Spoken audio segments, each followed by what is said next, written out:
All right, it's been a few weeks since I've updated you. Just a quick overview. I cut more of the skin back into the problem area of what was showing from behind. Rusty patch in, rusty patch in. So that got me cutting and finding and exploring and seeing how this rolled over. This basically, what this does is this holds in the tensioning wire for the top. So this lip pulls over like this. You can get a nice side section cut here to see, but in essence, this sheet right here ends just short of the beginning of the curve. The beginning of the curve rolls under, and that creates that lip. That's all part of the same piece of material that comes underneath. This is on top. This rolls underneath and becomes this structure here. So that's the inside. And this top part, you can see where there's a spot weld, braze. This is from the factory. This brazing is from the factory. It's also found in the B pillar. So over here in the B pillar, in the door jamb, along here, this was all brazed. I'm gonna have to come, you see some brazing there as well. So I'm gonna have to come through. I basically took the finger file and filed all that off until I stopped seeing gold and all I saw was silver. So I'm down into bare metal here. What I can do is just tack the other piece in. The reason they didn't do it that way is they didn't want to have any body filler whatsoever in the jamb, minimal of body work. So they just brazed it in. So I'm assuming they brazed it in from within the pillar, and then they put this sheet on second and tacked that in to this. I'm not sure. I would love to get a factory tour when these things were built, but too late now, right? Still lots of work to do, but you can see I've cut out all the inner liner. This is problematic, very problematic, because this piece is semi-structural and it's all one piece. So I've got all of the inner liner gone, the inside and the outside. You've seen structural reinforcement. This is really thick. This is super thick. This is much, much thicker. Seatbelt tower, how it comes into the curvature. So this seatbelt tower does not exist on my donor. So I'm gonna have to cut that in, kind of cuts in here somewhere. So I'll have to measure that out when I splice that in. So yeah, lots of work left to do, lots and lots of work. But right now I'm basically starting to break down my donor into its individual components. So I have to go very slowly to not destroy very much. And what I do destroy, I have to rebuild with the welder, flap discs, so on and so forth. Started cutting through. You can see where I've drilled out spot welds. Started prying apart. You got seam sealer that's got to come out.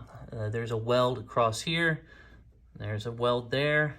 A little tack there, just like this tack here. And then there's a weld seam right back in here, along here, and this comes down and around. So I'm trying to avoid digging into this too much. So I'm gonna have to sneak up on this and kind of grind at an angle and kind of get it back to this lip line. Very time consuming, but the reason I wanted to show you this was to show you that lapping. There's our lapping, all right?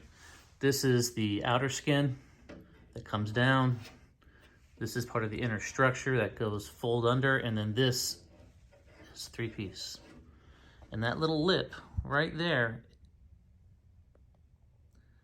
is simply all part of the same piece. It's just flapped over to give this part right here some rigidity.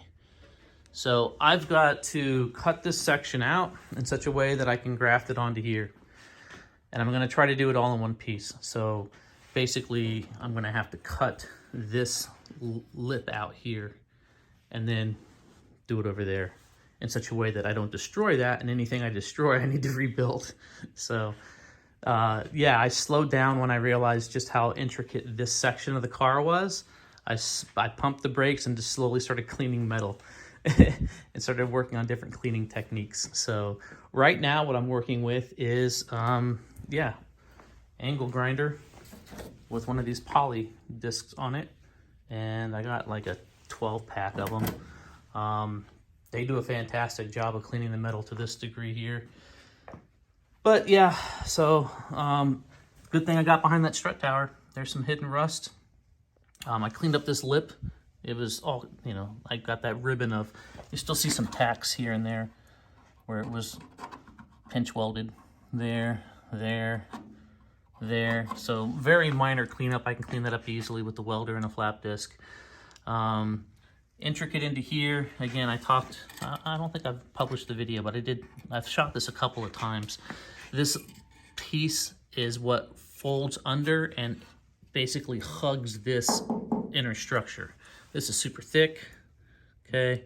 The sheet that I'm talking about, this is the back side of it. This is all one piece. This is separate from this, is separate from this. So this is the inside of this. This is the outboard side of that. So yeah, a lot of complicated shapes that go together in 3 areas. You've got an enforcement piece and inner shell. You've got the strut tower, but the strut tower goes on last. It goes on up into here on top of the shell. So it was hiding this rust. So I've got to get in there, and I will probably patch in that piece over there. So as I'm taking panels off of that, it's going to take a long time, guys. This is going to be a multi-month project, and I've got to transition soon to start working on the van to get ready to go away on vacation in about 3 months, 3 or 4 months. So a lot of prep work on the van to get that. It's already roadworthy, but yeah, there's some work there, and I'll go through that in the future video. But for this project, I'm gonna slowly pump the brakes. I'm gonna get something on the metal here. I've got some Eastwood Afterblast, which is after you sandblast or dip a car, to seal the metal in with, I believe it's a phosphate or phosphite. Not exactly sure the chemistry, but it's an acid etch that leaves behind a protective layer. So yeah, it'll attack the rust, but at the same time seal off the metal surface from oxidizing. So I can keep my surface rust to a minimum. With summer coming up, humidity levels go up. Right now it's winter, so humidity is really low, so it's not a concern. But yeah, I'm gonna have to, my main concern right now is getting this remaining piece of sheet out. I'm gonna take this block off, and that's gonna completely change the dynamic of the structure that's going on here. So when I go to do that, I have to reorchestrate the way the car is sitting. Probably take it off of the rotisserie and take the legs of the rotisserie and build a stand. Again, that's all bolted in. So I can take that vertical and horizontal off and just have this, and then build more verticals to tie into the frame structural points of the car, which are those 2 bolts on this side. They match over there. And then on the front, I'll probably do where the suspension ties in, where the horns are. Right in here, I'll have it bolt in there. So this will shorten up. I'll gain this space before and after. But yeah, I'll show you that when the time comes. I'm gonna have to do some engineering on the rotisserie, which is I built from scratch. So it's gonna be, you know, just a modification of something I've already done. I'm not reinventing the wheel there. But yeah, that's where my donor lies. Just started working on sanding and cleaning up and finding spot welds and drilling them out. And this cross brace is not moving. That's why I don't want to replace the whole inner shell here, because that is critical to keep, and I don't want to have to drill it out, mainly because of where it attaches. They bring the floor up at the end of the manufacturing process and put the floor on. So the whole structure starts off, then they put the floor pans in from the bottom. From what I can gather, it's what it looks like, because there's spot welds down along the seam here. Like there's no way to get to those. I can't get a drill on them this way. I'd have to bend this back, which you can see I cut up. So what I do is bring in a chop saw, cut that off, and then ply this up and then drill out these spot welds. More than likely from the factory, the floor was brought up and then it was tacked in. So yeah, just a quick little 10-minute catch-up video. It's where the process, it's where I'm at in the process. It's where the project lies. This is all gonna have to get replaced when that rear section comes in. There's just too much rust in here. Way too much rust. I'm gonna have to cut it out. So I figured I would tend to see how this is. This car was hit pretty good. I mean, that's not from me. That was there. So there's like scars from when they grafted in that piece. So it was hit pretty good in this area. Not enough to disturb the structure. The inner structure's fine, but the outer skin, you see how thin it is. So it pushed that in pretty good, but it got into the tail area for sure. But yeah, this is going to be probably one of the most intricate parts of the whole thing because of the simple amount of rust. Sections I got to cut out. But I'm blabbing now and probably have been for 8 minutes, 9 minutes. I look at the statistics. Most of you guys drop off after about 2.5 to 3 minutes. So I'm not good at being short on these things. I like to be as detailed as possible and explain my thought process. And for this, it's just, you know, shapes and colors. Drill, drill, drill, pull the shape off. And or sand, sand, sand, and drill rather than drilling through. It's sanding the top layer if that's going to get thrown away, like all these scraps. All right, all these scraps are getting chucked out, so I just sand it off with the finger file. We're all in order to keep the substrate as clean as possible, not having the drill marks. So yeah, this is it's a good thing I'm doing this because I'm finding rust where I didn't think there was any. And I'm going this far. I'm going down to bare metal on like most of the chassis. I might as well take the entire chassis almost down to bare metal. And there's some parts that I'm not, but I can tell that they're not rusted.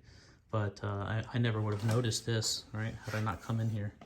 So from the inside, you can't tell. I mean, you can a little bit here and there, right? But for the most part, you never would guess that there's rust underneath here. Like when this was in an accident, they literally painted right over rust, directly over rust. They didn't prep the surface whatsoever because it was on the inside of the shell. This was a quick get them in, get them out job. They didn't care about the longevity of the car. So, all right, I'm now 12 minutes into a 10-minute update. All right, guys, later.